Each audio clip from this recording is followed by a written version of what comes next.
Morning. A very warm welcome to day 2 of the EUKI Networking Conference 2024. I'm delighted to welcome all of you back, whether you're here with us in Berlin or if you're joining us once again via the live stream. I also hope, regardless of how you participated yesterday, that you enjoyed the first day of our conference and that you had an opportunity to be inspired, to exchange ideas with your colleagues, and also maybe to have a little bit of fun. We were very busy yesterday. So just to recap all the ground that we covered, we talked about EUKI success stories. We talked about the digital transformation and innovation in climate action. You all took part in intense and fruitful discussions during the workshops. And we also discussed industrial decarbonization, and most importantly, we had lots of time to network, to talk to each other, and to just enjoy being in the company of like-minded professionals working in climate action. So I promise today will also be just as inspiring and informative, and I also have to mention again, because this is the rules, that we will be taking photos and videos of the participants today. So if you are not willing to be photographed, please let us know. Okay, so now that I've gotten that out of the way, I'm very happy to dive straight into our first session this morning, which will be a look at the EU's 2040 climate targets. We're first going to hear a keynote from a representative of the European Commission. She's going to give us a bit more context on the recently published Communication and Impact Assessment. Now that's going to be followed by a panel discussion with several climate policy experts from the EUKI community who represent European civil society and who also happen to have years of experience working on EU policy. And then, again, we want your input, we want your participation. We're going to also open the floor to you, our audience, to ask your questions. Our keynote speaker this morning is joining us virtually. She's acting deputy director at the Directorate General for Climate Action of the European Commission. Previously, she was responsible for climate strategy, governance, and emissions from non-trading sectors. So let's have a warm welcome for Yvonne Slingenberg.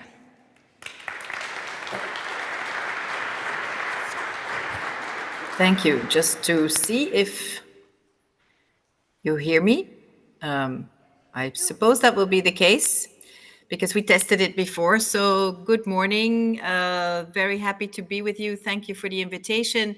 Was very nice to hear what you have been discussing yesterday because, of course, EUKI is a very important community to implement climate action, and that is also very relevant for where we're going next. And that is what you asked me to talk about the 2040 target. Now, we presented a communication, which is typically the Commission, a way of making, these kind of things known 3 months ago, was early February, on the path basically from 2030 to 2050, where the 2040 target would be one milestone, so to say. You could ask why now? There tends to be not many new things coming out of the European Commission just ahead of European elections. But we felt it was very, very important that we take stock of where we are, notably, the situation that we see around us, the impacts of climate change. And that is why the 2040 communication was followed 1 month later by a communication on climate risk. And based on a first time ever climate risk assessment for the EU done by the European Environment Agency. And that basically showed, but also I would say confirmed, that Europe is the fastest warming continent in the world, that the climate risks are pervasive, they are threatening our energy systems, they're threatening food security, ecosystems, infrastructure, water resources, financial stability, and health. So this is basically, society-wide all around us. And the communication that the Commission put forward, which is about managing climate risks and protecting people and prosperity, that is really intended to respond to this assessment and to this evidence by setting out how we see the next steps to address climate risks and the impacts around us. And it means that we want to try and help the EU at EU level, but also member states and the different actors, so regional and local, to improve the governance around this. Who owns or who is best placed to act on these risks, to provide tools and to develop structural policies and set the right conditions also for the funding in support of climate resilience. So I just wanted to start with that we must really step up our work on climate resilience and risk management. But of course, that very, very much goes hand in hand with what we all call in our professional jargon, mitigation. So reducing emissions, and that is also something that I think the Intergovernmental Panel on Climate Change was very clear about. We need both strong mitigation and adaptation. Clearly, global emissions need to be cut sharply and rapidly.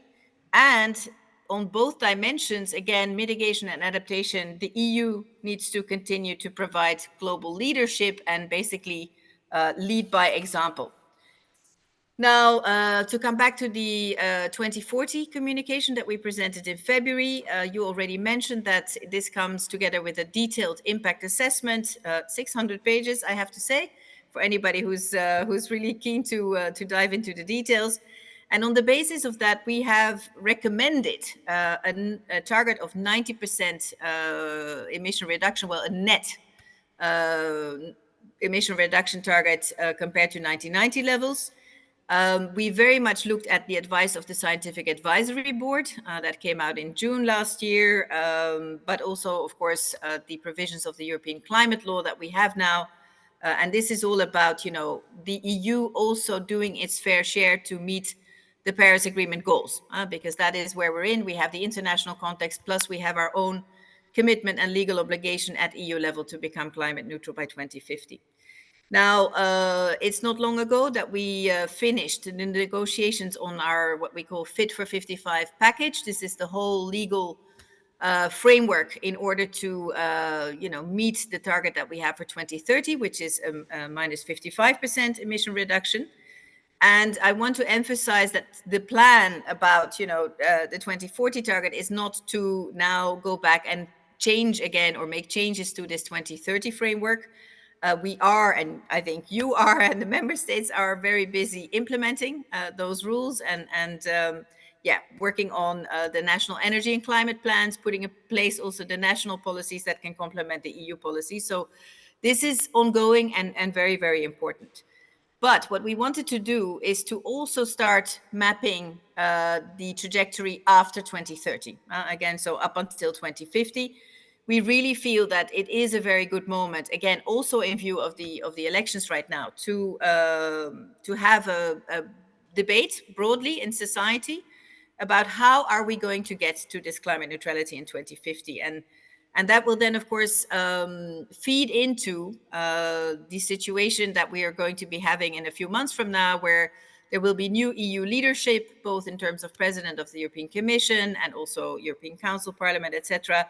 And we'll have a new mandate, as we call it, a 5 years mandate for the new European Commission. So it will be very important to see what this debate delivers for us to then go away and see, okay, what kind of climate and energy policy framework are we looking at for post-2030? And clearly, if you think of it, it's really all about, staying the transition, staying the course, but supporting the different sectors and different groups in society so that we can all implement the actions needed. Now, just to emphasize that this means that it's all about, continuity and predictability for basically policy and investment decisions. I mean, that is really the objective. And this is all about, again, public investment decisions or funding support, but also private. I think that is very, very important. And we're, of course, all taking these kind of decisions right now with a view to 2030. But we should very much take into account also the period post-2030, because the decisions we're taking now will have an impact also there. And we need to make sure that they are not just fit for 55, if you want, but also fit for 2040, and with a view again to climate neutrality. So it's all about looking and finding the investments that are going to be modernizing our economies, and in particular avoid lock-in into carbon intensive technologies, and that would probably then, those kind of investments would probably then lead to stranded assets. Now, in the impact assessment, we've looked at what it means for different sectors. So this is a little bit dependent on different technologies that are already available or that still need to be demonstrated and scaled up. For the energy sector, we do have ample available technologies. So there we do see a very, very drastic cut, and basically no more use of fossil fuels by 2040, only maybe some feedstock fuels left in industry.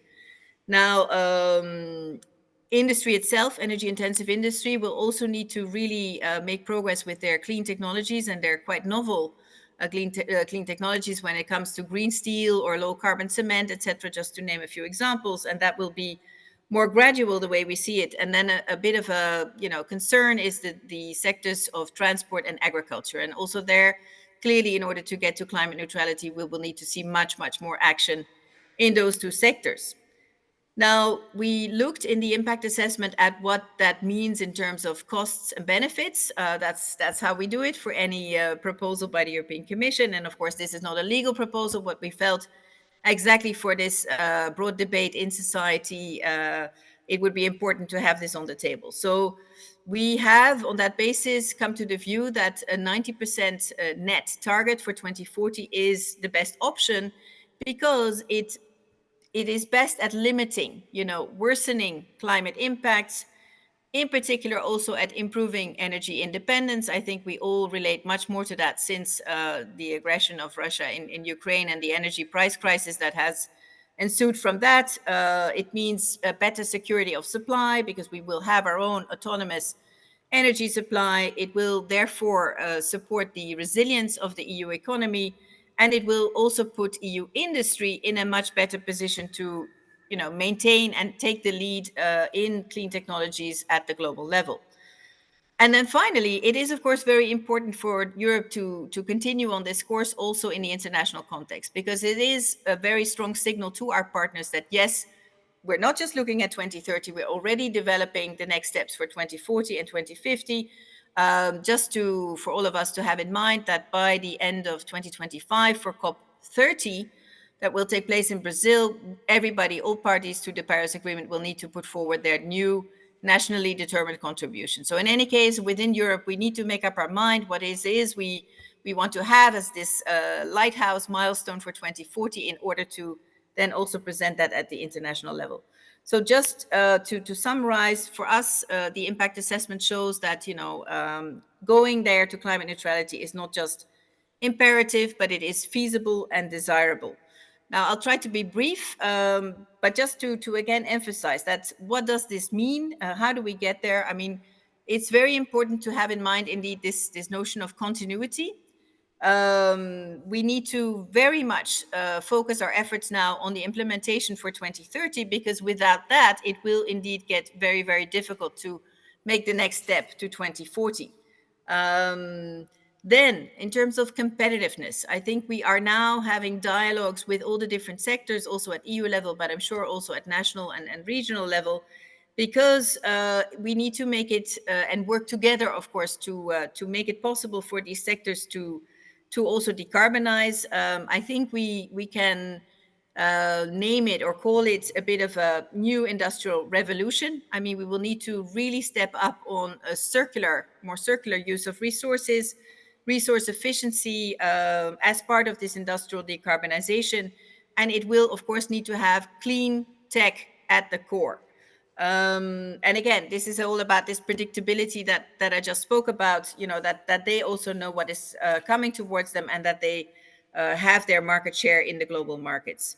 Now, we don't want to give any false impression that this transition is a walk in the park. That is not how we see it, but it is about, a modernization and a competitive industry within Europe. So reducing our dependence on fossil fuels and reducing also our exposure to the volatility that we see at the global level when it comes to energy. And then, so in addition to continuity and competitiveness, I want to emphasize also the notion which we started off with already in the context of the European Green Deal, but it is about a just transition. Because I'm sure, you must have talked about it a lot, and we do as well here in Brussels. I mean, it is, of course, all about people. The people are really at the core of this transition, and that means that we must have the policies in place to support that, to support people, to support low income and vulnerable households. I'm sorry, I'm getting a call. And notably those who will be impacted most. And I mean, that is where we really need to zoom in into regions that have carbon intensive sectors, work with them. Now, we have in place already a number of funding instruments at EU level. I want to mention notably the Just Transition Fund, but also the forthcoming Social Climate Fund. So this is to show that we have, when we develop and agree on certain policies, the social dimension and impacts on the most vulnerable groups in society is very much also on our minds, and we try to address this by, really targeting specific funding towards that. And this will need to also happen for the 2040 framework, obviously.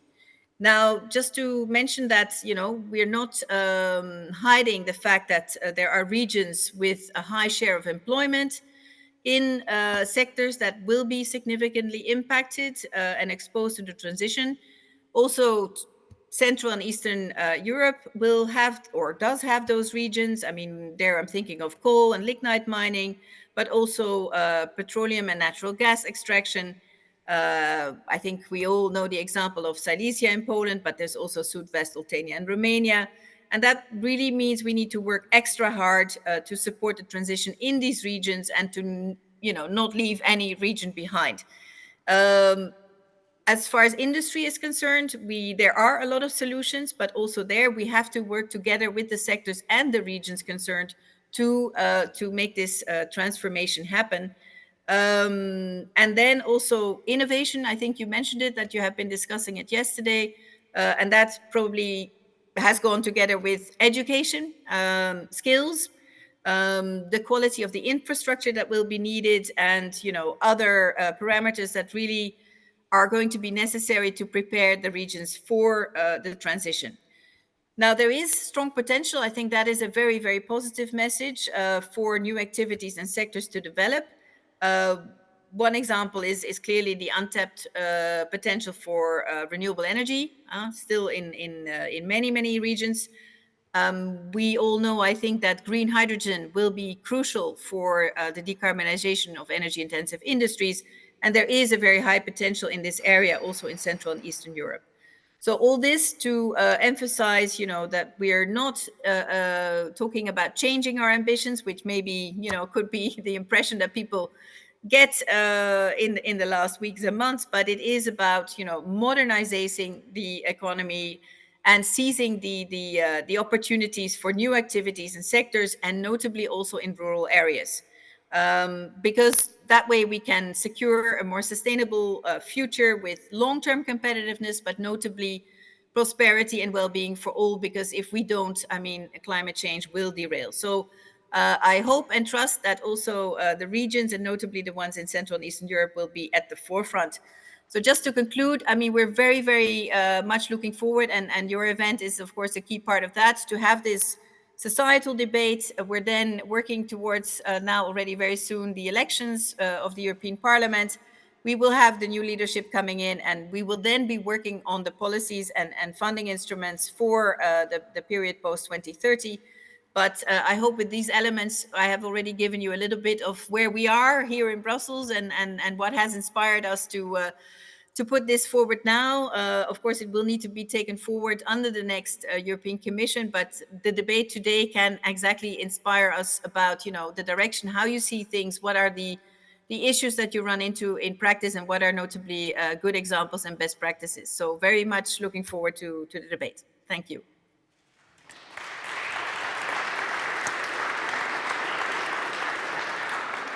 Yeah, thank you so much, Yvonne, for your remarks and for your input. We'd now like to invite our three panelists to join me on the stage so we can get into a discussion about what we just heard. So why don't you just join me on the stage, gentlemen? I'm welcoming Niels Meyer-Ollendorf, Christoph Joost, and Martin Vladimirov. Good morning, gentlemen. Hello. You can welcome them. Yeah. So just a quick introduction about who is sitting here with me on the stage this morning. Dr. Niels Meyer-Ollendorf is a senior fellow at the Ecologic Institute and head of the International and European Governance Program. He's led numerous projects on climate policies, climate laws, EU reform, reform of the United Nations, and trade and tax reform. So he wears also several hats, so welcome to you. I'm also happy to introduce Christoph Joost. He is a senior EU policy officer at CEE Bankwatch Network, and among other things, he coordinates a campaign that's aimed at transforming economies of Central and Eastern European countries through EU funds. So welcome to you. You can also clap if you like. And Vladimir, exactly. And last but definitely not least, Martin Vladimirov is the director of the Energy and Climate Program at the Center for the Study of Democracy, which is a European public policy institute, and he's also managing the Energy and Climate Security Risk Index, and is also spearheading the work on unlocking the offshore wind energy potential of the Black Sea. So welcome to you, Martin. Exactly. So if you don't mind, Niels, it would be great if we could maybe hear from you first. What was your take, or what's your perspective on what you've just heard about the European Commission's impact assessment of these 2040 climate targets? No, thank you. Thank you for the invitation, and good morning. Big question. Yeah, I mean, I think I would like to make like 3 or 4 points. One is, I mean, I think Yvonne already mentioned this, that the 2040 communication and the whole this discussion is really nothing that comes out of the blue. I mean, we have been talking about this for quite some time, and it's also something that is in the climate law. So, and I think it's a very wise decision to have that, because it takes time to get to 2040, to 2050 and beyond. And I think if we get the 2040 target wrong, we will have a very hard time to meet 2050, and it will be very difficult to go to net negative. So it's a very wise decision to have that, and that discussion is crucial. I know that some colleagues think, okay, it's 2040, we are struggling to implement 2030, so why 2040 now? I think the answer really is 2050 is not so far away, and the second half of the century is not so far away either. So and we have to take some very long-term investment decision, so it's crucial that we actually get this right. So this is number one. I think when I read the impact assessment, I was very impressed. I think it was very solid work. I mean, if you have not read the 600 pages, I don't blame you, but I think it's very interesting to read the bits of it. I think it's a very rich resource of where we are, where we have to go, what it means, all the implications. So I think it's a great piece of work, and I was very impressed by it. I also think the discussion that we are facing now is based on this very robust piece of work in terms of science, of data quality, etc. But I think there are also some dangers. I think there are some things that we have to be aware of. And if I read the impact assessment, I think there are some path dependencies that we will face and we will struggle with. What do I mean? I think number one is, in terms of structure, I think there is a problem in the impact assessment, in the whole discussion, that there is this notion that removals and reductions are somewhat interchangeable. They are not. I think there's a very fundamental point for the entire discussion, that removals and reductions are inherently different. Why do I say this? If I look at reductions, I mean that we have to leave coal, gas, and oil in the ground. This is the best thing that we have. The world's best thing is to keep fossil fuels where they are. So it's not digging them out, burning them, and removing them. That is a pretty risky strategy for many reasons. For example, do we have the infrastructure to remove large amounts? Do we have the energy to do this? Do we have the money to do this. We don't, so it's difficult. So the number one item really is to leave fossil fuels in the ground. And the discussion somehow is tending towards, well, we can interchange removals and reductions, but we can't. The other structural issue I have is that removals are treated alike. It doesn't matter whether we remove carbon for a certain period of time or forever. But that's a big difference. If I look at how long carbon stays in the atmosphere, we're talking about thousands of years. So this is what we have to remove. If we remove carbon, we have to store it for that same period. And that's a big challenge. It's a big challenge because, as you know, the biggest thing that we have today are ecosystems. But what does climate change do to ecosystems? Climate change undermines the capacity of ecosystems to store carbon. So this might not be as a reliable partner as we thought, as in the past. Ecosystems might not play in the climate team in the future. They might become a source, not a sink anymore. And that is a big challenge for the whole removal discussion. So these are the structural items, and I know that the impact assessment is not discussing instruments. That is important. So it's not discussing instruments. It's discussing how to get there in terms of the pathways. So, but yet, I think there are some items in the impact assessment that predict somehow the instruments of the future. And I think one problem is that we are looking at the future that might abandon national reduction targets, that we abandon the FHR regulation, the climate action regulation. And that would be a mistake, I think, because member states are a key player and they need to be committed in legal terms in the future, even after 2030. And I think that is important. It's not what the impact assessment says, it's not what the communication says, but it's somehow embedded in the whole discussion. I think that's a problem. The other item is, if I look at the impact assessment, it's very much focused on technology, investment, infrastructure. And that's for good reason. I think that's right. I mean, it's a very important pillar of the whole endeavor to get to minus 90%. We have to have infrastructure, investment, innovation in place. But at the same time, I think we are somehow lying to ourselves. Why I say this? If I look at transport, for example, the path to contribute to 90% for transport is largely based on electrification. It's also based on advanced biofuels. But do we have green electricity available on time to do this? We have many other consumers of electricity in the future, big data, direct air capture, transport. So do we actually manage to generate all this electricity on time? And there is something in the impact assessment that's true, but it's a big question mark on this tech agenda. So, and I think that's an important thing. So in terms of for transport, and many of you work on this, I think avoiding transport, different urban designs, these are important elements in the transport sectors. They are in the impact assessment. You find language on this, but the whole discussion at this point, not only in the impact assessment, also otherwise, is really focused very much on let's have a technology solution. But I think for transport, aviation, for example, it's very obvious we need more. And the other sector that worries me a bit is agriculture. And there's also, strong language, an interesting analysis in the impact on agriculture. As you might know, the scenario 3 takes us to minus 30%, but then there's the live variant that takes us to minus 46%. And that means that we have to produce or eat less meat, that we have to decrease livestock. So these are very important elements. They are on the impact assessment, but I think the focus is too much on the tech solutions. I think for political reasons, that's true. But it shows that we have to face a political solution for that, and I think that is what the impact assessment actually does. I think it really launches this debate. It can, and I'm really looking forward to this discussion. Thank you.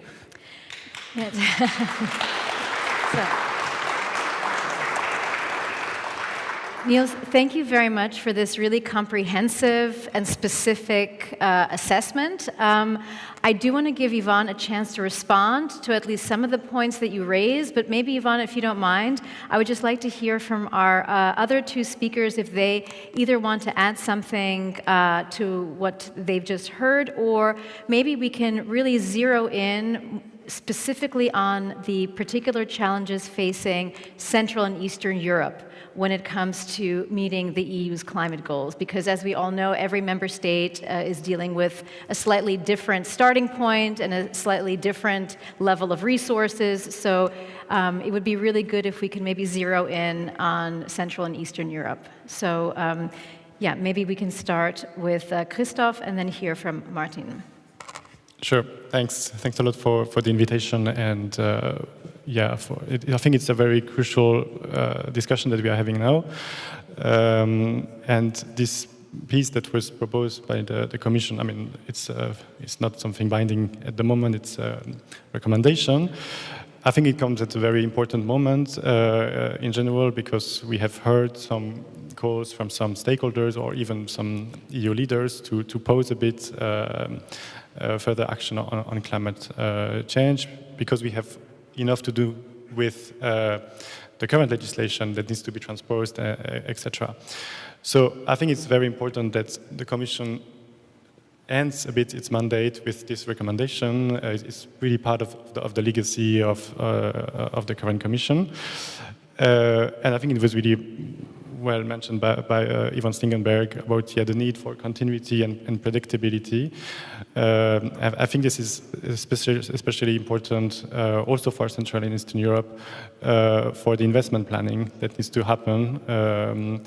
Member states are currently updating their national energy and climate plans for 2030. We see a lot of problems, but among them we see that in many cases they lack really the vision on how to roll the investments. So this is really an issue that needs to be addressed. And in the impact assessment, I think there is this figure of 1.5 trillion euros needed annually to reach the 2040 target, which is, according to the Commission, constant with what is needed now to reach the 2030 target, meaning that this is a huge number. And currently, we are in a rather more favorable situation than before, because we do have additional support from the EU. Next to the traditional EU budget, with a very important program, cohesion program, including the Just Transition Fund, we do have the Recovery and Resilience facilities, the recovery plan of the European Union, and we also have other funds coming from ETS revenues. These are especially important also for Central and Eastern Europe with the Modernization Fund. But we lack clarity of what will come next. And this is particularly the case for the recovery plan that ends in late 2026, so in a year and a half now. So I think it's really important to already start a debate about what investments are concretely needed for the industry, for local authorities, but also what resources to put in front of this. So the European Commission will come next year with a proposal for the next multi-annual financial framework. And I think this really needs to be addressed already very shortly. So hopefully by when the new Commission will enter, there will be already some ideas about what are the mechanism that should be put in place really to roll out those investments. So I hope that also there will be more focus on Central Eastern Europe with dedicated financial support, but also other kind of support such as capacity building, technical assistance, etc. Yeah, thank you very much for that. Martin? Thank you so much, and I'm really humbled to participate in this great panel, and greetings to Yvonne, and I hope we can see each other soon in person. I would like to also stress that this impact assessment plays a crucial role in streamlining EU policies on 2040, and I congratulate the Commission on putting forward exactly option 3, which is much more ambitious than the rest of the scenarios, pathways for decarbonization till 2040, and a specific focus on industrial competitiveness and countering energy poverty risks is well placed as a focus, because I think this is the make or break issue about the success of implementing these policies. Why am I saying that?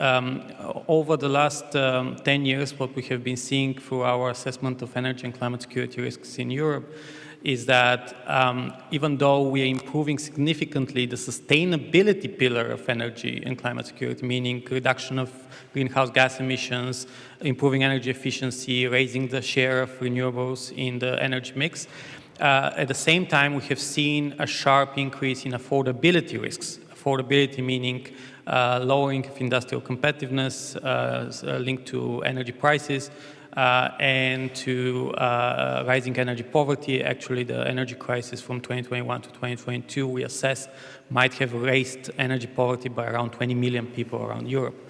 So this is an important issue to tackle if we can convince member states to follow up with the implementation of the 2040 targets. And what we are seeing right now is that there is a widening gap, policy gap, between what the EU proposes and what member states actually would like to see. This is especially true for Central and Eastern European countries, where we have to work very strongly and in a very focused and consistent manner with stakeholders, especially in non-ETS or ETS2 sectors like transportation and industry, where stakeholders are basically refusing to comply.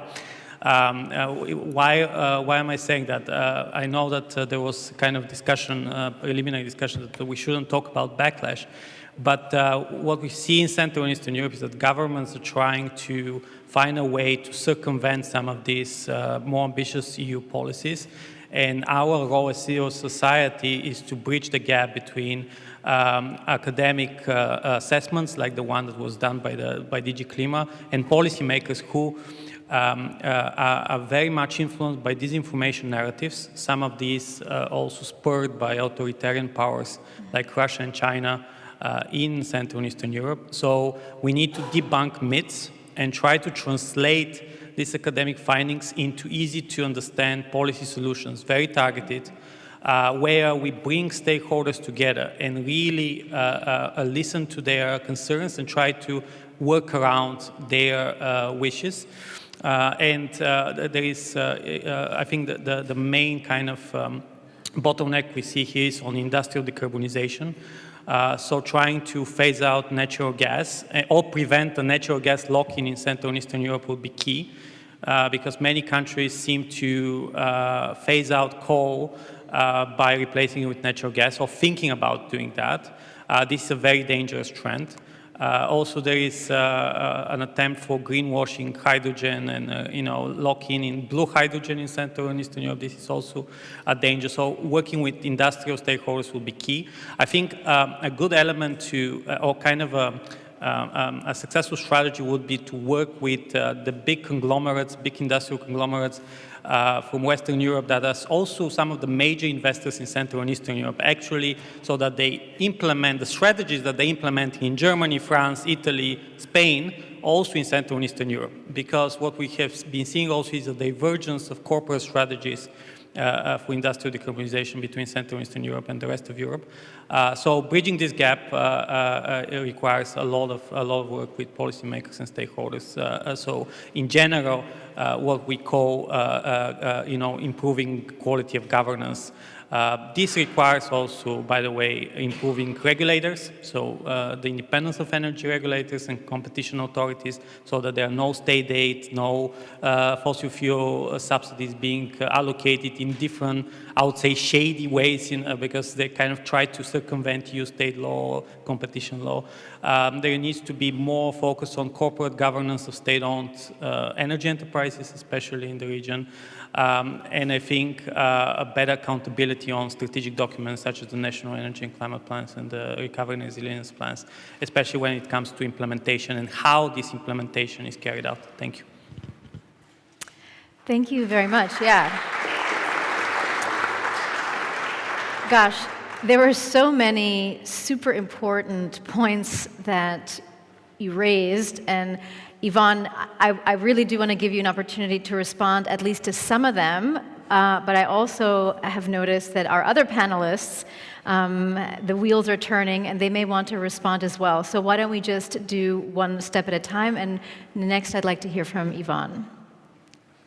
Thank Thank you, Marianne. And I know I'm complicating things by being with you online only, but thanks for, intersecting me in the debate nevertheless. I think very, very good points made by all three panelists. And I'm happy to hear that the communication and the impact assessment are triggering exactly what we were hoping to. Because, of course, in an impact assessment, we have tried to work with, certain assumptions. These are technological assumptions, what can happen in different sectors, but also sensitivity analyses, what if, and notably, will there be enough renewable energy around, to if we go for electrification, to then also, ensure that this is fueled by green electricity.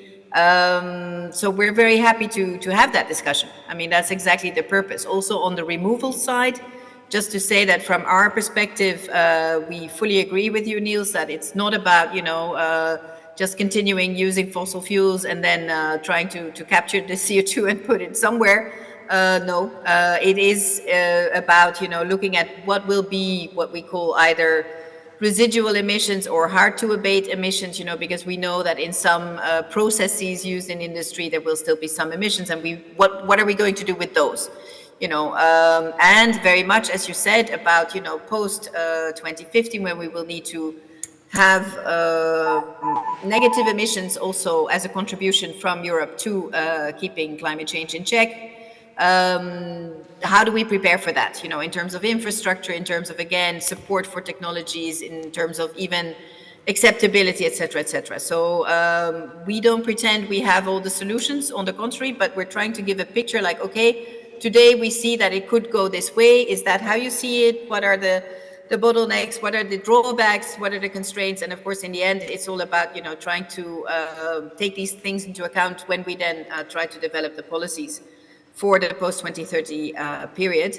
And that maybe links also very nicely to what Christoph was saying, because, and I think I mentioned it in the introduction, it's about policies and then support, So we will, of course, from Brussels try, and you mentioned it, Christoph, be working also on the next multi-annual financial framework, the EU budget. What we know is that there will never be enough money. You quoted the 1.5 trillion.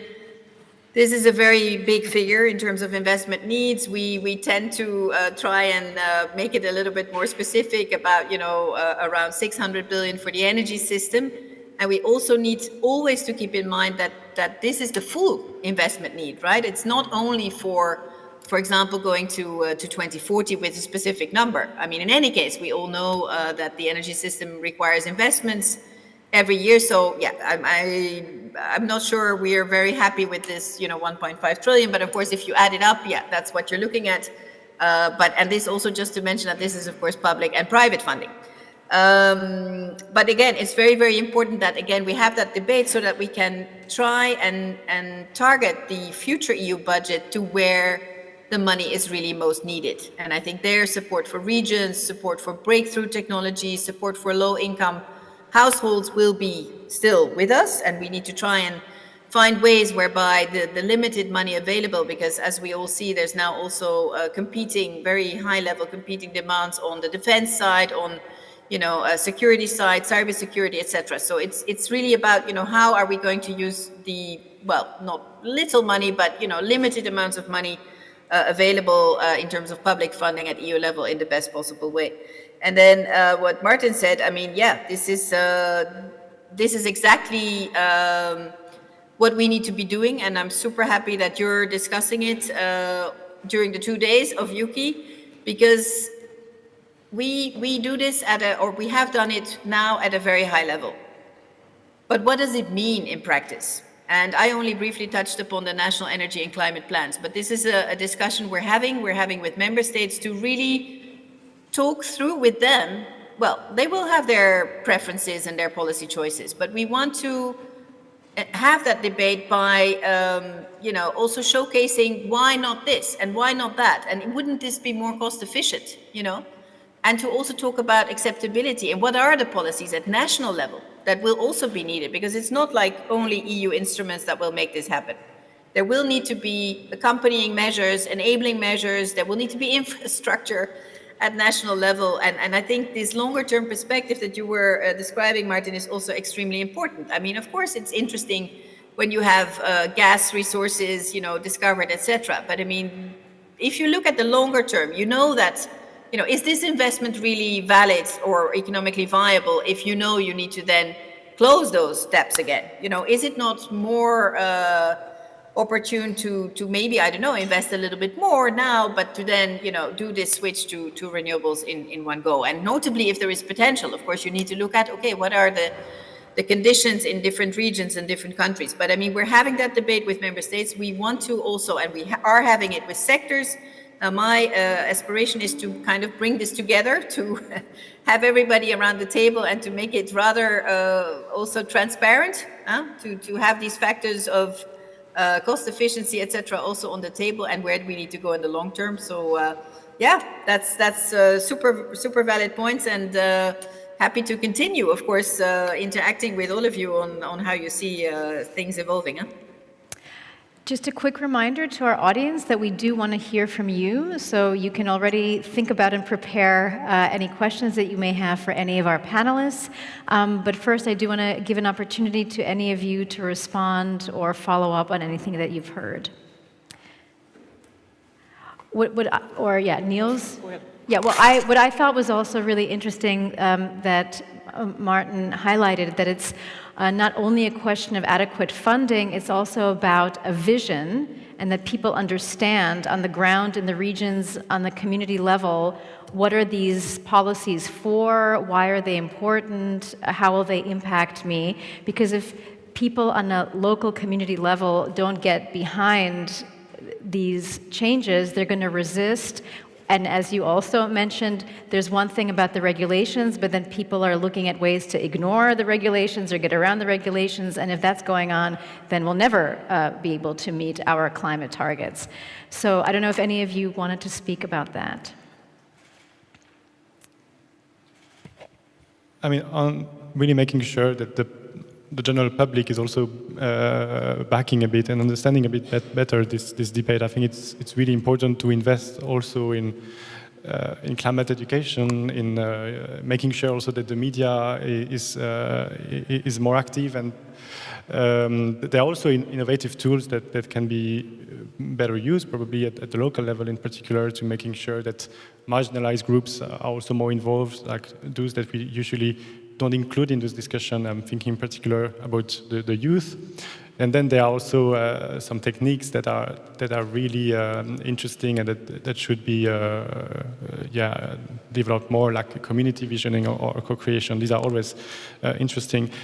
But I think what's really crucial is that there is also more discussion politically.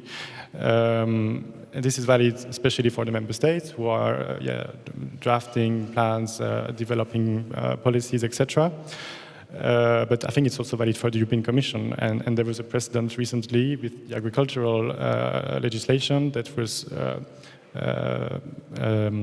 amended in a fast-track procedure without impact assessment and deep consultation. So this is really regrettable, and it sets also a bad signal for the member states, who are usually reluctant to have really meaningful consultations and involvement of stakeholders. So I really hope that also on these points things can improve in the future. Maybe if I can jump in as well, I want to mention another element which can kind of focus the minds of policymakers in different member states on implementing these targets. I think the Repower EU and this emergency kind of pieces of legislations and funding after the Russian invasion in Ukraine kind of unlocked a lot of thinking and a lot of action on the part of different member states. So when there is a security agenda, when security supply is threatened, when livelihoods of businesses and ordinary people is threatened, then people become much more aggressive and also assertive in decarbonizing the economies. Because what the Russian invasion showed us is that the surest and most sustainable way to energy and climate security is decarbonization.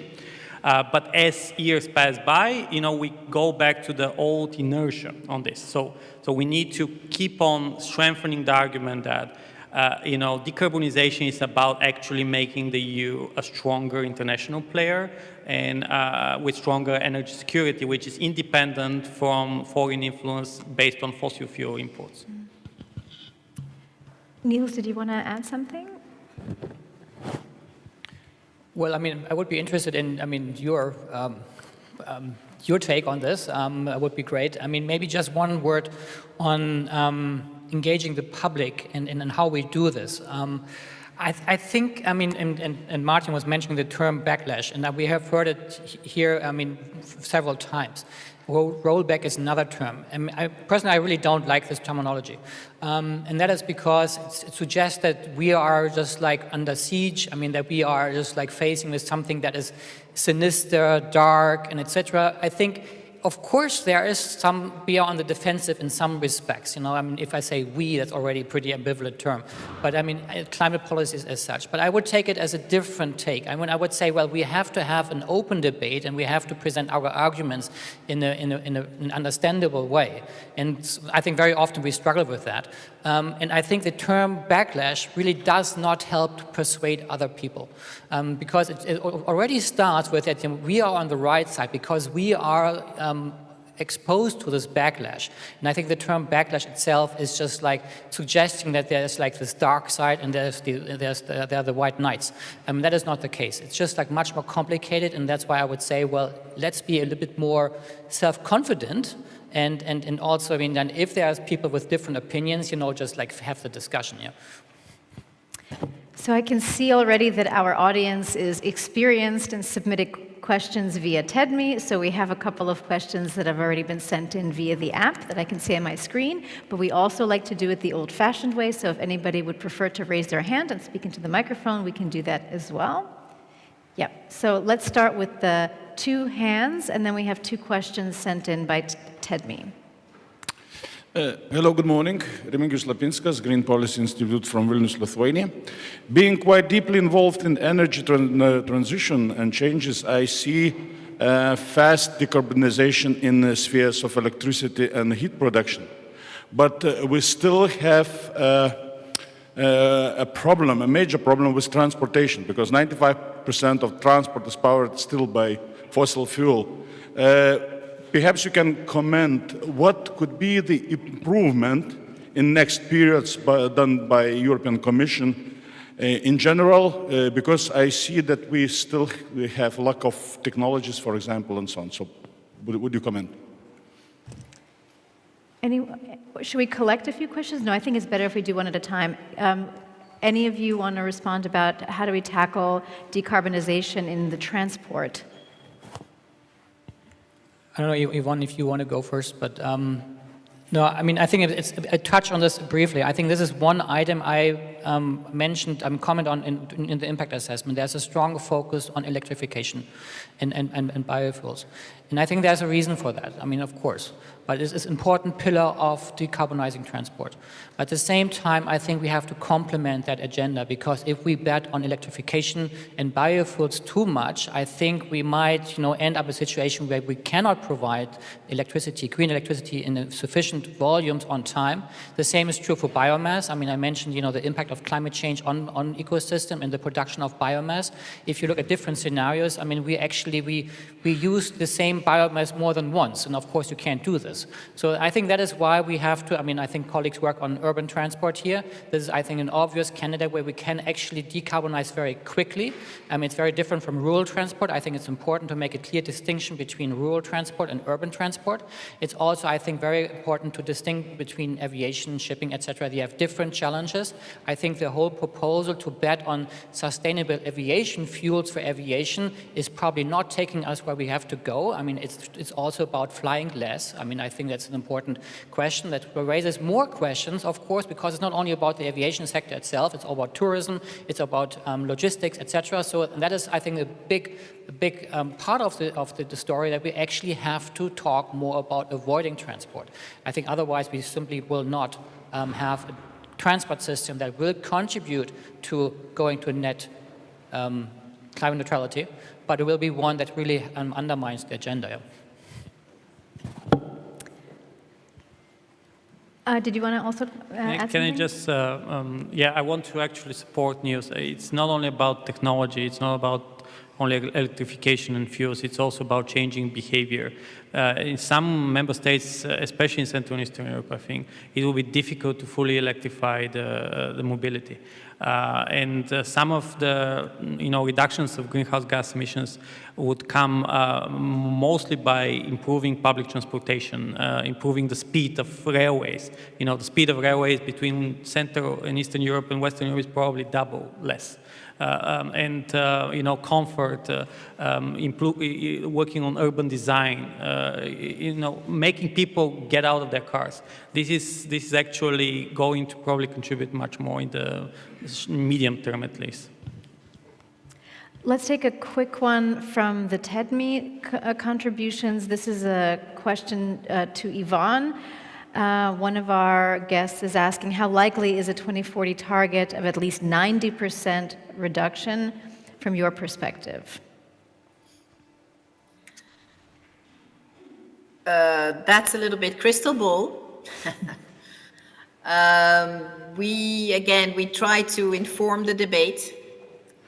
We also very much try to explain that, if you have what has been agreed for 2030, and you have climate neutrality in 2050, there are only so many ways that you can go there credibly, and where you would then need to be in 2040. So we looked at different pathways or different scenarios, and those were only the ones, we looked also at being at 70% in 2040, but this was considered, it wouldn't get us where we need to be. It would really, make it pretty much impossible in the last decade to still achieve climate neutrality.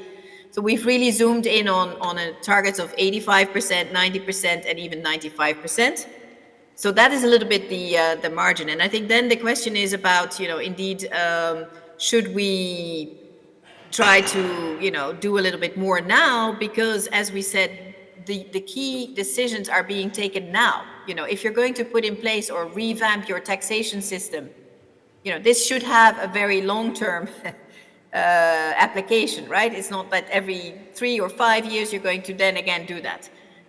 If you're going to invest in a new industrial plant or a new technology, that should last for 3 decades, 4 or 5 decades. So, and that is where we're saying let's go for a slightly more ambitious target for 2040, because it will make clear to everyone that yes, we're staying this course. All your investments will be worthwhile. But I also very much agree with the discussion that you're having. We need to complement this with, what does that mean for people? The challenges that, be they in rural areas, be they in urban areas, what does it mean for my job? I think that is often, what is even giving most anxiety to people, because I think as citizens and as consumers, of course, we want a healthy environment. We want to be protected from climate risks. We want our politicians and our governments to, take the necessary action. But if in the short term, that means, my job is at risk, or I have to, disperse a whole lot of money for certain things, that kind of creates this, I now don't dare to say backlash, this opposition or, this divergence of views. And I think, as you said, Niels, if we can, I think that is in fact the biggest challenge we have right now. Can we still talk about things in a reasonable manner, without people taking sides and immediately jumping to conclusions? So that is also a very important dimension we wanted to do with this communication. Say, let's talk about it. Let's talk about it. Can we really imagine not going through with this transition? People are invested already, and people, also the youth, of course, insist, are we going to leave them with a pretty much, unlivable planet? So we need to have all these elements on the table and then to work out solutions. And I think it's really encouraging that there are so many good things being tried and implemented already at the urban level, at the national level, and we need to make that much more visible to reassure people that it is feasible and that it is in our interest. Because indeed, and Martin made it the point much more clear than I did. I mean, I tried in my introduction to say it gives us a much more secure and resilient Europe So that is key. Now, Europe is not the biggest contributor to climate change anymore. We're only representing 7% of global greenhouse gas emissions. But still, if we can show it, it will also help others to say, okay, we can also engage in that debate, and there will be solutions for us as well, and we can overcome those anxieties also in other countries. Let's take one more question from our audience. Yeah. Thank you. I am András Lukács from the Green Action Group, Hungary.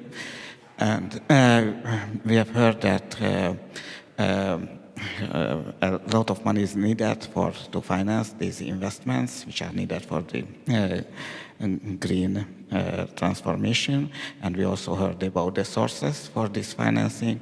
But at the same time, there are enormous subsidies for fossil fuels, enormous subsidies on environmental harmful activities.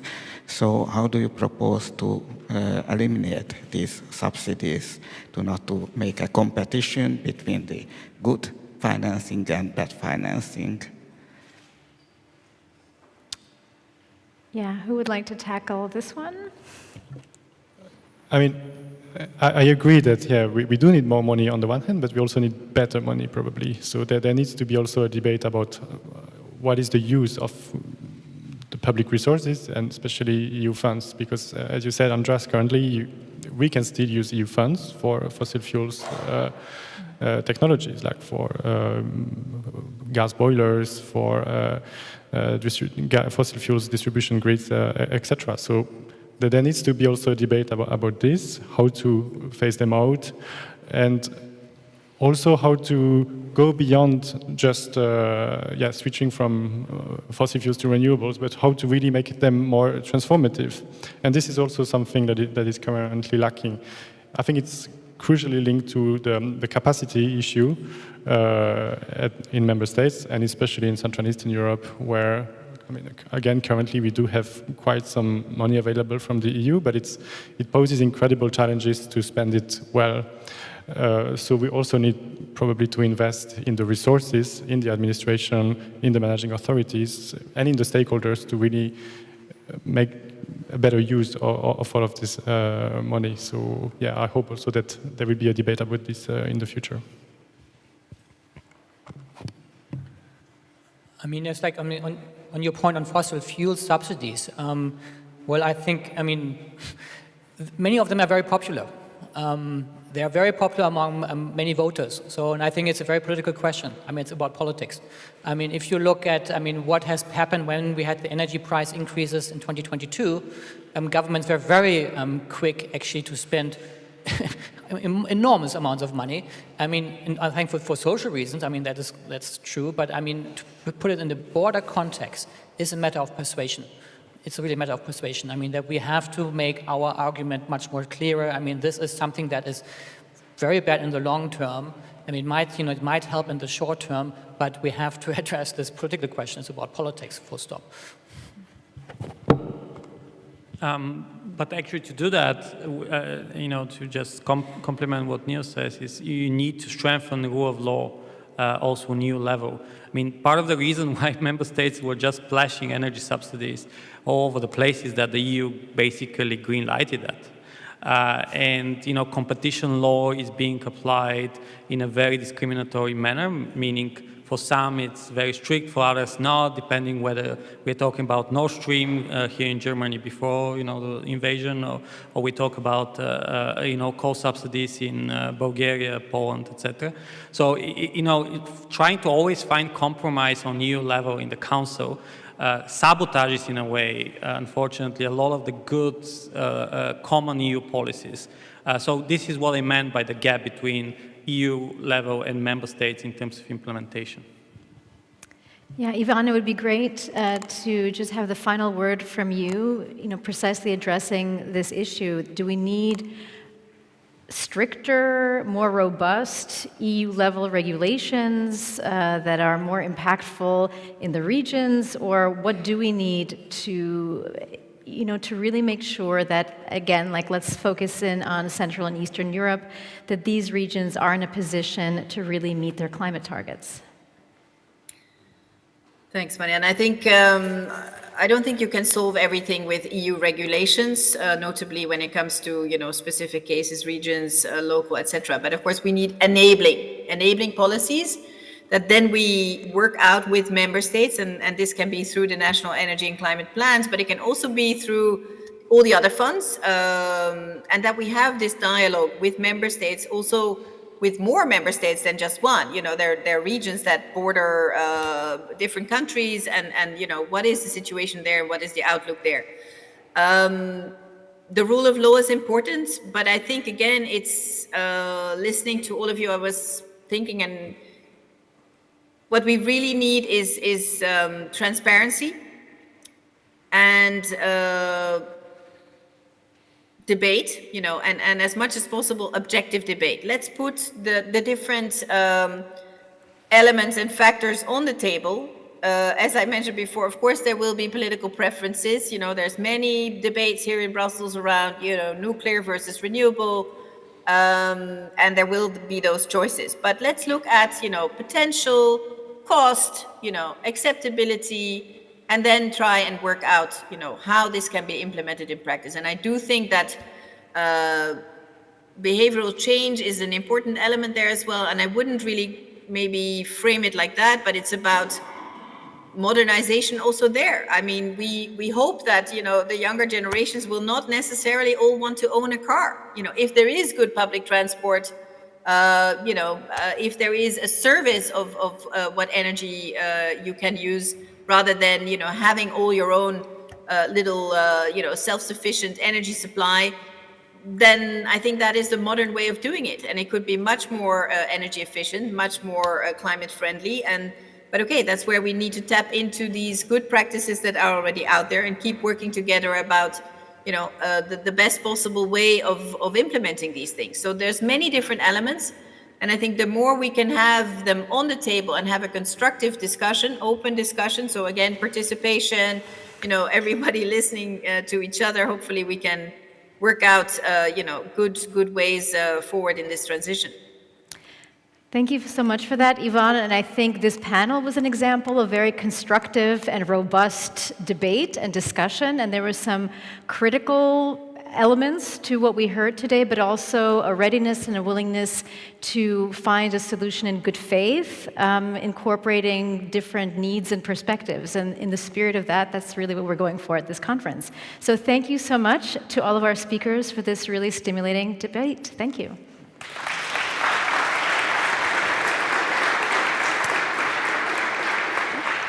So everybody, but the debate is not over. It's just going to happen in smaller groups, because coming up next are your workshops. Oh, thank you. Goodbye. Goodbye. You can stay where you are. So again, hopefully you have a little button sticker on the back of your badge telling you which workshop you signed up for. You remember it's in that other building across the little pathway over here on this side of the building. If for whatever reason you don't know which workshop you're supposed to go to, just go to the registration office and they'll sort it out for you. I'm not going to read all the workshops because you know what they are. In case you're still confused, you will have a contact from your workshop waiting for you that's ready to direct you. Again, you can have some water in the workshop rooms, but after that, you'll be able to get some lunch again in the courtyard over here, and the weather is very nice again. And we will be back to hear a summary of your workshops after lunch at 1:15. So, happy workshopping, enjoy your lunch, and I'll see you after the break.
Thank you for your patience.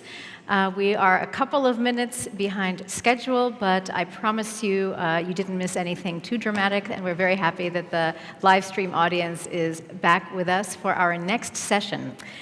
We were just talking about the workshops that were held this afternoon, and many of the topics were related to the future of energy and climate transition, and this session now is also going to be taking an even closer look at this topic. So, everybody, I know it's the afternoon, I know it's after lunch, so this is why, for this session, we will have you participating even more than in other sessions that we've done. So get your smartphones ready. You're going to have a chance to use it, because we're going to be engaging with you in just a few minutes. But we're going to begin, just set the scene, with a keynote presentation. And our keynote speaker, who's here already, I can see her in the corner of my eye, is climate lead at the Creative Destruction Lab. And she's also the EU Young Energy Champion of 2023. And she also is a PhD-trained materials scientist and sustainability expert. I'm very excited to hear from her, so let's have a warm round of applause for Livia Kalusaka. Livia, hello.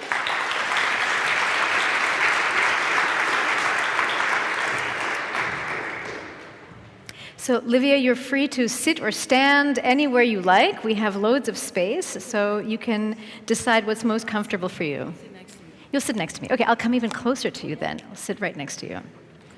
Like that? You do your presentation, and I'll sit here, and you can do your presentation. So we also better for our camera for the live stream. You can hear me. Perfect. Alrighty. So thank you so much, first of all, for the opportunity to share some ideas with you today. As you've heard, I'm a PhD-trained chemist by background, and what I want to share with you today is a bit about innovation. And first of all, saying that yes, as I said, by background, I'm a chemist, and what inspired me to be a chemist was the fascinations for bubbles.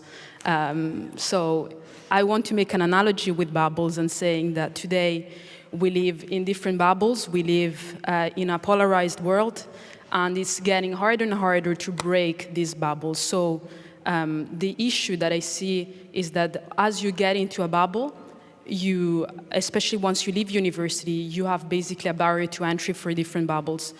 And if we look at it from really like a societal point of view, we challenge to see the values and also the struggles of different bubbles. But I personally like to pop the bubbles. And so to briefly share a bit of my personal story, as I said, I'm a chemist. I, however, transitioned into environmental technologies, so looking especially at what I think is the holy grail, which is water. And after that, I did something that was quite uncommon for the average student that would study environmental technologies, that I joined one of the largest chemical multinationals in the middle of nowhere in the Netherlands, with the consciousness that I was going there to learn the language, to kind of provoke them as well, but then to pop that bubble and go back to the academic bubble where I did my PhD, to come with that realization, also with that mindset of trying to make something useful. And of course, I also enjoyed the path, right? Like, our life is a journey, so enjoy the journey while you try and reach somewhere. And now I entered the entrepreneurship bubble. And so far, it's great. And the interesting aspect about entrepreneurship is that you can see these ideas become tangible realities. So that's, I would say, the difference between academia and entrepreneurship. And something that is key, to breaking the bubbles is that it's easy to critique. It's easy to critique your country, to critique your job, to critique your boss. But what entrepreneurs do is that they show a solution of this critique. So to get away from inaction, they move to action, and they try and create value by providing us solutions instead of just critiquing. And I think, going back to the previous panel, they were talking about energy communities. I think this is an excellent way of popping bubbles and making different stakeholders come in one place for a common good, but also some personal good. And hence, when I look at innovation and entrepreneurship in particular, is that motivational force to cooperate, knowing that alone you cannot go very far, and it's not competitive. I mean, there is a part of competition, but it's not the sole purpose. We have sports. In Paris, we have the Olympic Games coming up if you want to compete, but this is about cooperation. And so stepping now even further back, we look at the globe, we look at the many challenges that we're facing, and climate and adaptation to it is probably top of the list, and hence we need the best innovators, the best creative minds to come up with solutions. And Europe, I think, is positioned quite well, if not very well, to these creative minds by history, by kind of looking back in our roots. We're known for our values and for our innovation, and I think we need to leverage at this point as much as we can. We have excellent universities. We also have, I would say, the kind of a democratic system, so that our willingness to express ideas and to also experiment with those is quite positive, and we need to encourage more and more of this to happen. When I look, I think there is a lot of people here working in policies, in governments, and also local initiatives. And then, of course, I'm not sure if anybody here is representing the entrepreneurial sector. If somebody is, please raise your hand. But so far, I haven't met many or anybody in this group. If you want to deploy solutions at scale, because we talked about it yesterday, we have a lot of solutions, so it's about going at scale. Also, I believe we still lack some solutions. Because the new solutions bring more challenges and need other solutions that come with it. But we need policies that are really looking at the longer term aspect. Why am I saying this is, when I have the choice, and I work with several startups from all over the world, and they need to choose Europe, sometimes, one of the biggest arguments is saying, Europe, you have the regulations in place that promote our products to come into your market. Also, we have this, one single market. The EU had the vision, right, when it was, let's say, deployed, and it's still growing, to have this one single market. But we need to make sure that these policies, these incentives are there in the long term to allow business to make choices to come here deliberately, and not just because there is a policy that maybe in 10 years is going to disappear. So having those long-term signals and that stability for the market.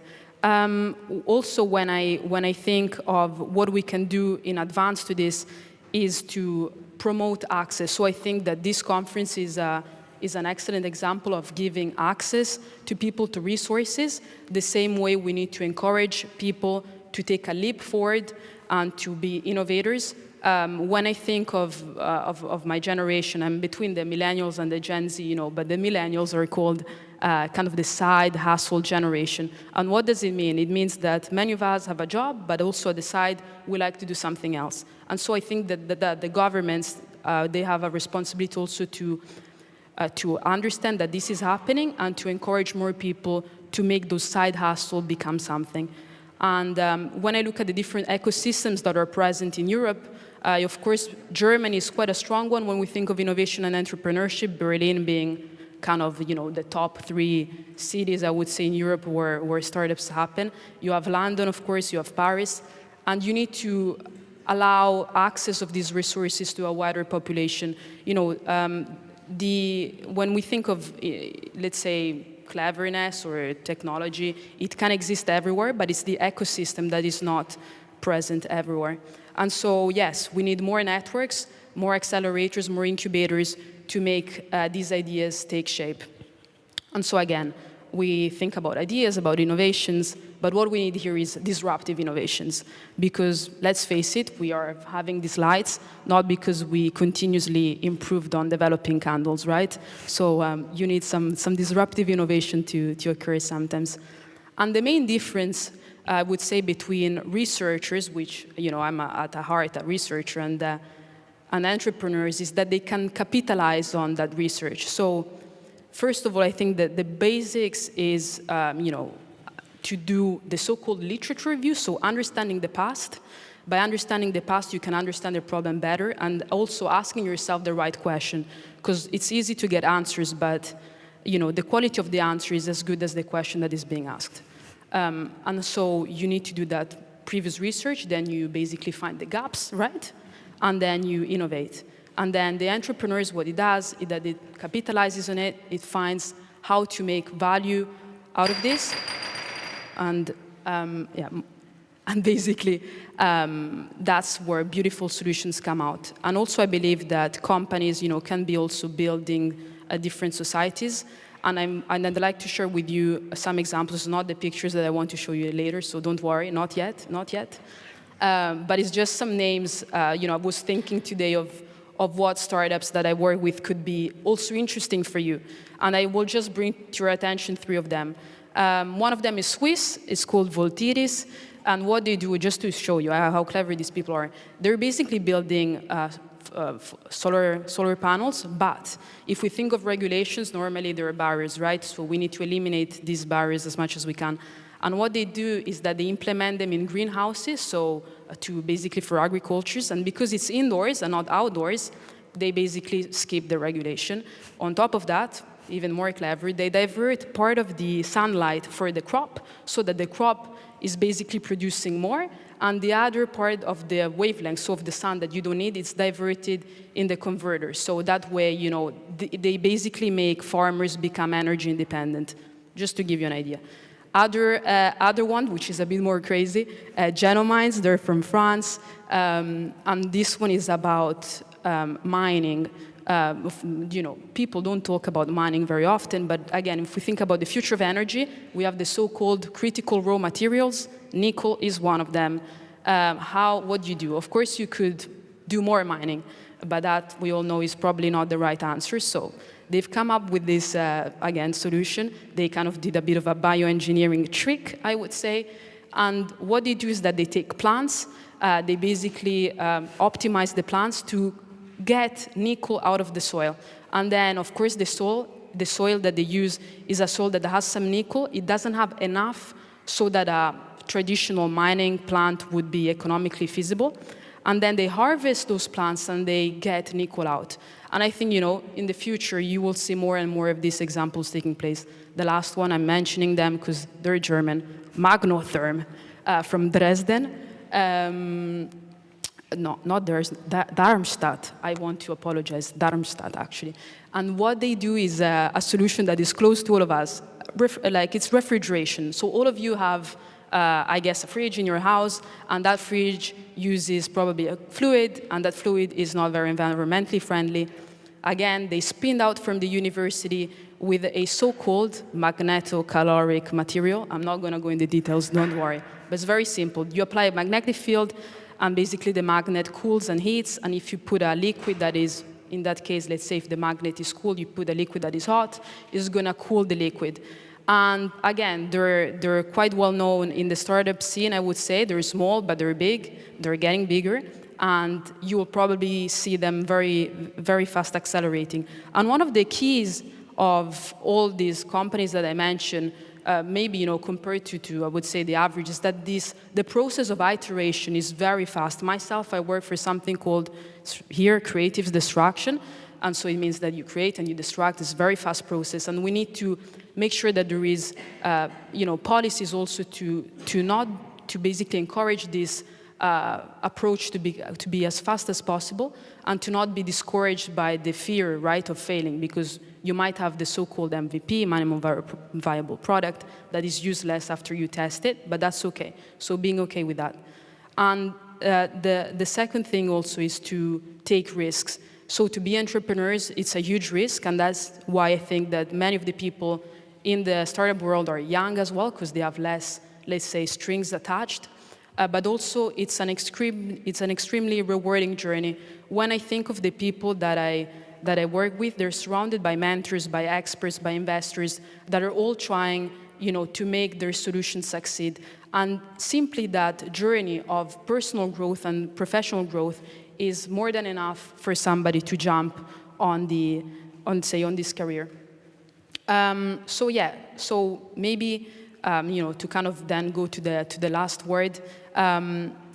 What I think that these companies are doing is, as I said before, to create value, right? To go over critiquing and actually creating value by understanding the necessity of their clients, of their communities and also of the shareholders. And in a similar analogy is the one of harmony, I would say. The same way different notes might sound good together, here, they have different stakeholders that together, if they're united by a sense of purpose, it's easier to make them sound better. So yeah, maybe just the lights. Yeah, if you could put up this light slide. It's just to share with you, I don't know how well you can see with the sun, but just, a bit what happens when you have a common sense of belonging and of purpose. I've been part, and I'm still part of different associations, bottom-up and top-down initiatives as well. I'll just try to go from, let's say, I'll start from the bottom left, just to give you an idea. So that's the European Energy Ambassadors. So it's top-up initiatives from the European Commission, where basically they take energy enthusiasts from all over Europe to be ambassadors of this change, right? Of this change happening, and they give us quite a lot of access to the experts in their network, but also a chance for us to meet other people that are trying to make a difference. If I go then, I would take the top part is also combining this high-level approach with hard and practice skills. So, I can see it there. Okay, perfect. Sorry, I didn't realize. So basically, that's the Solar Electric Lab, just telling you, to combine that top-down and bottom-up approach when it comes to skills. And you might see, in the middle of the picture is something that looks like a tunnel. That tunnel is actually the Grande Dixence. It's Switzerland. It's the largest dam of the world. They were mentioning us that if you took all the cement of that dam, it would go around the equator with a 30 centimeters cement. I'm not sure about the width, but basically structure. And if you put in together people that come from different disciplines, different backgrounds, different countries, and you show all of what is possible and all these innovations that are happening, for sure you don't leave these places without any ideas and without any empowerment. And so, yeah, this is just for you to show some pictures, of the different things we do. As I said, really involving us. There is a picture of me on the bottom right. I was trying to make coffee using a solar oven or something cool like that. It took a while, but it worked. And at the end, it's also the level of customization. So maybe the pictures that you see. So in the middle on the left, it's just you will see some papers. It's actually a WWF food workshop. It's very customized, so we asked them to customize this workshop for us on how empowering us to basically change diets. And at the top is actually an example of my day-to-day work activities, where we take founders, we place them in a room with investors, with companies, and with other entrepreneurs that have done this before, and we provide, a customized experience. So what it means is, if we go before to the workshop, for instance, to give an analogy, you were in a workshop and you were giving trainings on different things, but those trainings were maybe not particularly oriented to your own difficulties. And so what we do here is that we take a founder and we really make him prioritize on the 3 objectives that he should be working on for the next couple of months, and all the room tries and gives advice on those particular challenges. So yeah, just to leave you with an idea that there is tons of people, really hundreds, tons, that are trying to make a difference. That's what keeps me positive. Yeah, if there is one advice that I would like to give you all, is to go where the energy is. That's never, let's say, going to bring you to the wrong path. So thank you very much. Thank you.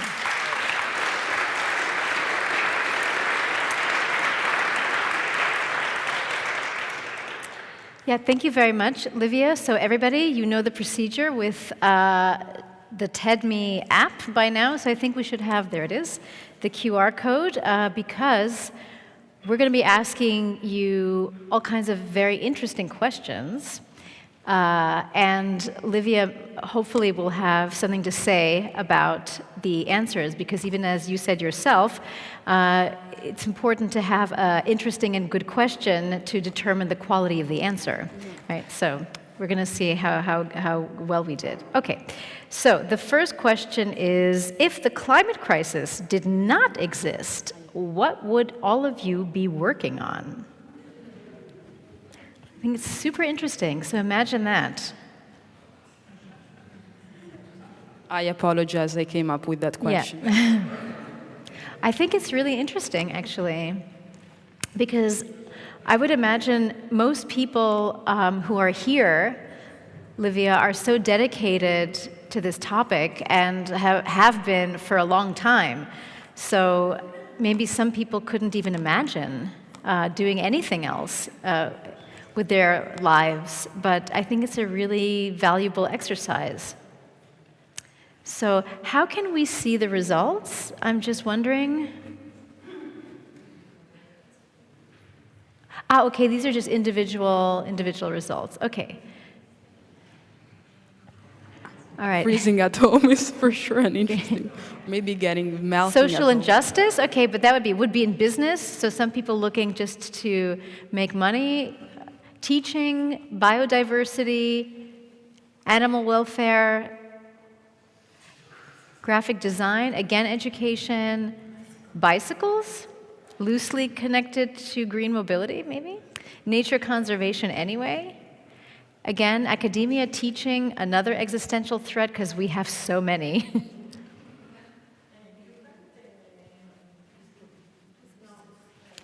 Writing, so environmental issues, peace and security.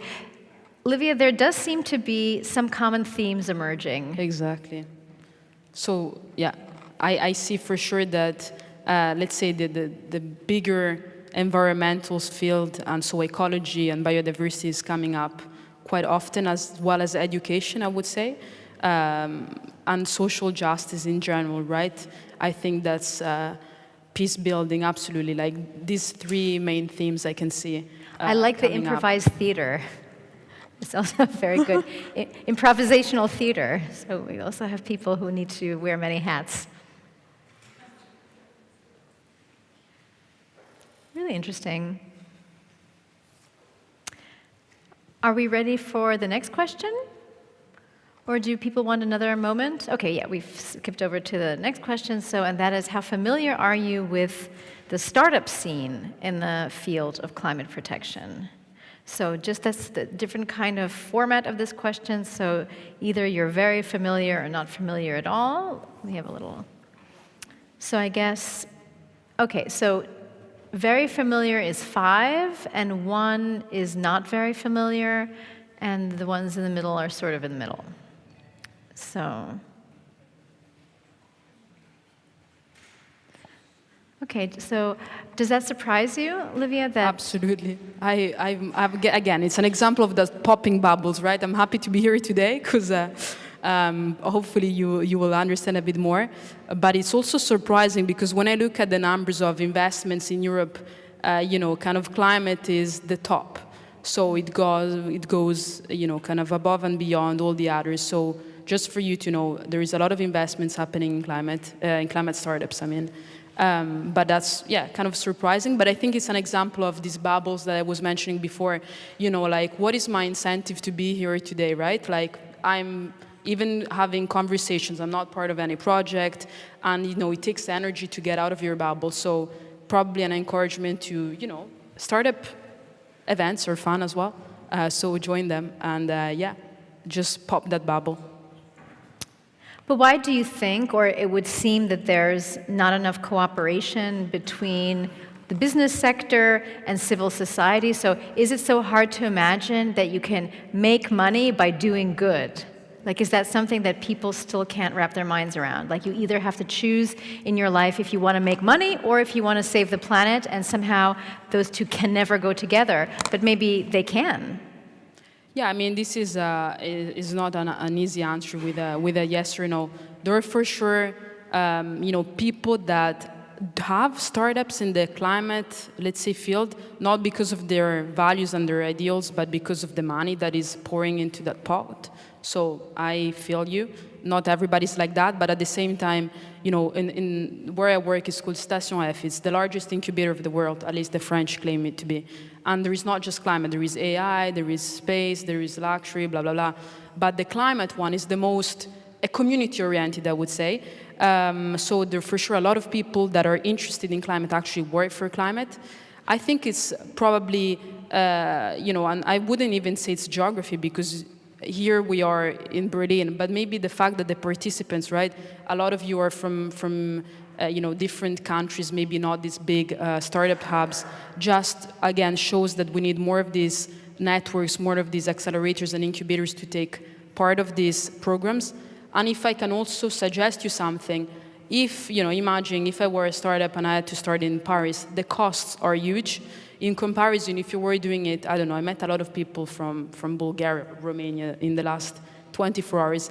The costs for you are a lot less, lower. So you have a lot of cards to play that are in your let's say, in your hands, and probably it's just that network, that support, that access that is lacking. So I think it's more lack of access to resources and communities that do that. But what do you think is a way for there to be more cooperation between civil society and the business sector? Like, how do we help people who care about climate really move into entrepreneurship? Yeah, so again, there's different ways you can do it. One way is for sure, kind of education. I think there is quite a few, I don't know, I met somebody earlier that, was working on educational projects. So, maybe you work for a company, you do this 5 days training, you come back to your company and you go there with a different mindset, right? So that could be for sure one way. Especially thinking that we need to work for the rest of our life. I don't know if I'll ever get to a pension or if I'll ever have a pension. So probably maybe eventually I'll be bored of this. I don't know. That's why I asked the first question, right? And so encouraging these parallel career moves is one of them. The second one could probably be just because the barrier to entry, as I was saying before, is harder, and the events also, they're costly. I think that people here could not attend unless they were part of the EUKI network, and so having more of these open events, but also sometimes more informal, because I can imagine that for somebody that is maybe not extroverted, being in such a big conference, not knowing anybody is a lot of energy. So having more and smaller informal gatherings, but again, it's very city dependent, I would say, and you really need to push out. So maybe encouraging that from local activities and groups and so on and so forth as well. Mm-hmm. We have one more for our audience. Oof. So, yeah, about your outlook, your optimism. How positive and confident are you that we can overcome the challenges posed by the climate and energy transition? Okay. So, number 1 being not very confident, number 5 being very confident, and then somewhere in between.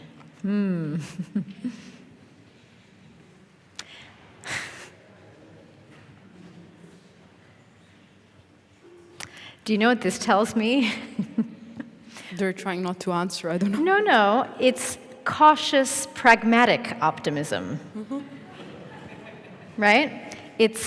We cannot afford to be pessimistic, but it's not easy to be euphorically optimistic. We cannot be overconfident and over-enthusiastically optimistic, but we cannot give up. So that's what I read from that. I think this is a very European mentality also. I think if you went to the US, it would be quite different, or, it's also the way I see the difference between how you sell your ideas, right? In Europe, we're also more on the precautionary aspect. That's why they call us the land of regulations. But yeah, there's 4 people that are very confident, so Yeah. I'm part of that. I cannot vote. I don't have a phone on hand. Or at least between 4 and 5, I would say. I think it is maybe a cultural influence, but we also see, there's 2 aspects to this, like all of the self-help research tells us that if you think positively, then you can actually impact your reality, and when you visualize success, then you're far more likely to achieve success. So there's definitely something to be said about that, and maybe the Europeans can learn to kind of will themselves into more confidence or optimism, and the Americans maybe can become a little bit more realistic. So there's two sides of it, but there's also an advantage to being sometimes a little bit more cautious. But of course, if you want somebody to really be innovative or to really be disruptive in a good way, then you have to let go of your sort of kind of self-doubt and the sort of uncertainty that you put in yourself, and you need a little bit of crazy visionary confidence, maybe. But hopefully that's what the younger generation can bring to people. I mean, being very honest, I think that sometimes being a bit naive helps. That's, you know, you don't see all the obstacles, and that makes you, let's say, go into the let's say, the dark zone with less fear, just because you don't know, right? So sometimes ignorance is a bliss, let's put it like that, and maybe, you know, maybe you're less ignorant here, and so you're a bit more cautious. But at the same time, you're right, it's an attitude. They say Silicon Valley is an attitude that can do everything is possible, and I think sometimes we just need a bit more of that as well. Or there's someone who famously said, pessimism is a luxury we cannot allow ourselves. Absolutely. So that was Golda Meir, I think. Anyway, let's take the last 10 minutes to give our audience a chance to speak directly to Livia and ask some questions, or even if you just want to make a comment about anything that you've heard in her presentation or our conversation. I'm curious also to hear from our participants. Oh, I like the old-fashioned way, yes. So with the microphone, the gentleman on this side of the... well, I saw his arm shoot up first, but if that's okay, since she's holding the mic, let's start with the lady. Okay, go ahead. I'm very fast. Okay. I only wanted to make one comment. During the last founding period of EUKI, we, our team had a project about green startups. It was called Green Tech Lab. And we really achieved that more than 50, I think 52 green startups in rural regions founded, and some of them are really successful. And I think also our website is still active. If you want to have a look, I think... Absolutely. I'm in the recruitment phase of startups, so if anybody has cool ones, please send them over. Okay, so now the very patient gentleman on this side of the room. No, thanks very much for the presentation. It was great. I just was wondering, I mean, you were talking about bubble, and I think you used the singular, and I'm not sure I would take that. I think we are all in many different bubbles because we are human. And I think it's helpful to think of that something is not the bubble. There's not the entrepreneurial bubble. There's not the climate bubble. There are many different bubbles. And in a way, I think bubbles interact and they become foam. And that's a good thing. So I think, it's important that we are just a bit, aware of that language and, take it. I mean, you're an entrepreneur, you are a chemist, and I also have many different bubbles, so I think that's helpful. The other thing is, you were saying that Europe lacks long-term policies. I'm not sure I would agree. I mean, if I look at the emission trading, we have a very long-term policy. If I look at our targets, we have targets that take us to the second half of the century. And the last, that's more like a question is, you said, we should go where the energy is. What do you mean? Mm-hmm. Absolutely. So for the first one, bubbles, absolutely. It's the sake of simplicity. I agree with you. It's the same when you do the personality test, they put you in categories, is for the sake of simplification. But absolutely, I think it's also a valid point. So the second question, you mean what I mean by, let's say, long-term visions and policies, right? I think that one example is the energy prices. There is certain companies that need to do the projections, like the startups themselves, to ask for more money. They need to do the project financing and kind of calculate how much money they will need in the future. And many of these companies, are renewable companies, and they need to estimate how much they will profit, because they don't know what are going to be the tariffs, what are going to be the incentives, especially as they maybe expand in different countries also within Europe. It's hard for them to make these estimations, and they struggle with that. So maybe that's more specific. It could also be, the first one that I'm not afraid of saying, I don't know, it could be that we as a community in the workplace I am, that probably we lack maybe the information. So if you have this long-term information available, please, of course, reach out. Would be very helpful for us. The last one on go where the energy is sometimes you maybe feel stuck, right?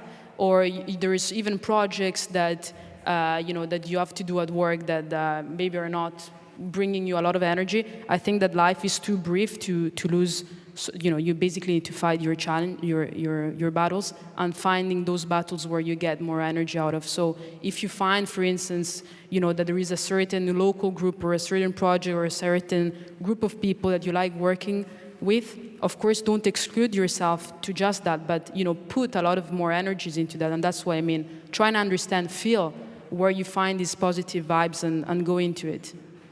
And that could be different for everybody. Yeah? Not saying everybody has the same energy. Don't know if that answered the question. Perfect. Thank you. We have a comment via the TEDme app, so not a question, and somebody just writes, I really appreciate your work and absolutely enjoyed your talk. So thank you. That's very nice. So thank you. Any other question from our audience, either spontaneous or you can send it via the TEDme. One thing that I wanted to ask you, Livia, because the way that I understood what you meant by these different bubbles is just there are, in fact, let's say, certain groups of people that are just by virtue of their circumstances or their economic situation or their geography or their family situation, maybe don't have access to knowledge or opportunities or engagement. And if we're looking at people feeling engaged and have ownership for the climate transition, who do you think are these groups of people who really do need to be supported to integrate better into this green transition across Europe? Like, who would they be then? Again, very, very hard question. I'll try and answer in two ways. I have 2 minutes. Okay, I'll try and be brief. On one side is on the entrepreneurial world, the way I see it is that it's composed of the poor, so they have no other, let's say, solution. So they're like, I don't care about risking, I have nothing to lose. And then there's the rich that say, even if I lose, I'm safe. So in one sense, then on this, let's say, in the entrepreneurship world, you lack the middle ground, right? Because they're the ones that are a bit in the weird position of saying, I have a little bit risk, not too much, what should I do? And they get stuck, and that leads to inaction. In general, when I think of climate, this might be controversial, but I think we need to talk more to the rich, because they're the ones emitting the most. So I don't know if maybe we can go in the schools of all these rich people and educate their children and then go home and mommy, daddy, change the way you work. Maybe that could be I'm not saying the best, but maybe the fast way out of this as well. Yeah, it's really interesting. I mean, there's been so much talk about rural communities not, keeping up with the cities, but we don't have to forget that it's actually the people in urban centers, and as you say, the ones who are at higher levels of economic success who are actually the biggest emitters. So definitely very important to keep all these dimensions in mind. So, Livia, if there are no other questions, any last thoughts from anybody? I think you have really provoked a lot of people here in a good way and given people really a lot of food for thought, and we have to be courageous. And hopefully it's the young people with the tools, with the opportunities for education, can go out and become these entrepreneurs and take a risk and innovate, and that the people working in civil society, also in policy, will support them so we can actually work towards smart solutions to fix our planet. So thank you so much, Livia. Thank you, everybody. Okay.